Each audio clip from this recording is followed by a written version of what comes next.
In this video I just want to show you this wireless reversing camera that I'm going to fit to my motorhome.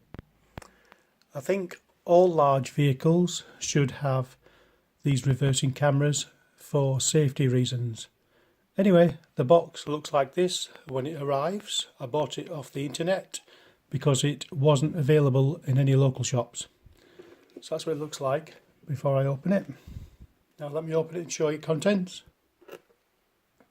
So inside, I'll just show you, but I'm not fitting this today, so I'm just showing you the unboxing of this item.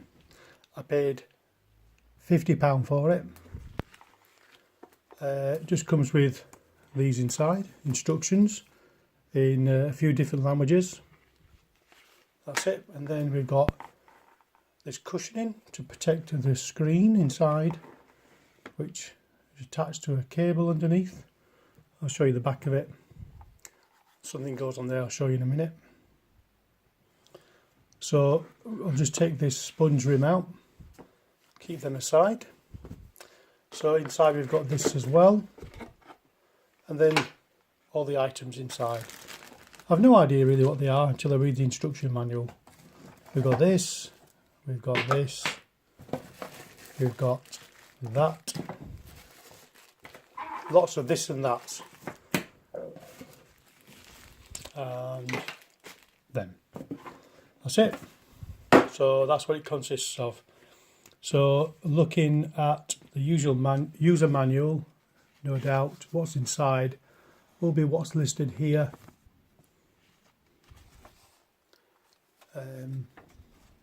I wouldn't say it particularly looks straightforward. Anyway, I'll let you know in the second video maybe what it's like as an update.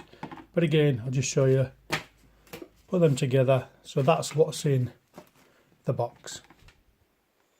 Looks like you peel this off, and let me not forget to show you this part. I did actually take this out of the box when I first opened it.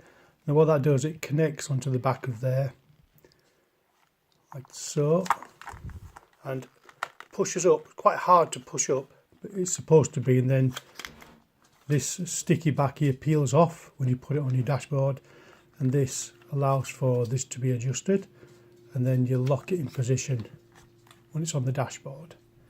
So anyway, I hope you will like just seeing this unboxing of this video. As I say, it's a reversing camera for large vehicles like motorhomes, and I'll update in the details what I think about it, how easy it was to install, and how it's performing in a few weeks' time. If I don't manage to put it on myself, I'm going to go down to a local garage and get them to fit it. So thank you again for watching. Bye bye.